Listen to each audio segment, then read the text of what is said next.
இந்தியாவுல இருக்கிற ஒரு பகுதிக்கு பாதிப்பு வந்தா, இந்திய அரசாங்கம் எந்த அளவுக்கு இறங்கி உதவி செய்யுமோ, அதுல கொஞ்சம் கூட குறையாம இலங்கைக்கும் செஞ்சிருக்காங்க இந்த தித்வா புயலால வந்த பாதிப்புக்கு.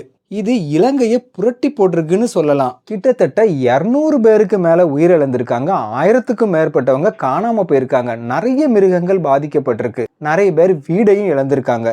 இதுல பாதிக்கப்பட்டவங்களுக்கு இந்தியாவினுடைய கப்பற்படை, குறிப்பா INS Vikrant, INS Udayagiri, INS Sukanya மாதிரியான கப்பல்கள்லாம் 27 டன் அளவுக்கான நிவாரணப் பொருட்களை கொண்டு போயிருக்காங்க. பால், பிரெட்டு, ஜாமு, நூடுல்ஸ் அப்படின்ட்டு ஏகப்பட்ட விஷயங்கள், சானிட்டி ஐட்டம்ஸ், அதையும் தாண்டி டென்ட்டு, கார்பெட்ஸ்ன்னு சொல்லிக்கிட்டே போகலாம். அந்த அளவுக்கான உதவி பொருட்கள். அதையும் தாண்டி இந்தியாவினுடைய விமானப்படையினுடைய C-130G, IL-76 மாதிரியான டிரான்ஸ்போர்ட் கேரியர்ஸ் கூட மிகப்பெரிய உதவியை ஸ்ரீலங்காவுக்கு பண்ணிக்கிட்டு இருக்கு. இலங்கையினுடைய கொழும்புல இருக்கக்கூடிய இன்டர்நேஷனல் ஏர்போர்ட்ல ஒரு மிகப்பெரிய எமர்ஜென்சி ஹெல்ப்லைனையே இந்திய அரசாங்கம் வச்சிருக்காங்க.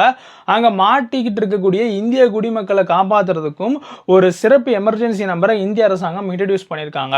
அதையும் தாண்டி என்ன அப்படின்னா, இலங்கையினுடைய ஃபாரின் மினிஸ்டர் விஜித் ஹேரத், இலங்கையினுடைய deputy foreign minister Arun Hemachandra மாதிரியானவங்களாம் இந்தியாவினுடைய அரசாங்கத்துக்கு மிகப்பெரிய அளவில் நன்றி சொல்லுதாங்க. இந்த ஒரு விஷயத்துல இலங்கையை தன்னுடைய உற்ற நண்பனா சொல்லிட்டு திரியிற இந்த சைனா எந்த ஒரு உதவியுமே செய்யாம தூரமா நின்று வேடிக்கை தான் பாக்கு. இதுல வேற இந்திய பெருங்கடலை கண்ட்ரோல் பண்ண போறாங்களாம். இந்த நிலைமையில தான் இலங்கைக்கும் சைனாக்கும் உண்டான நட்பு இருக்கு.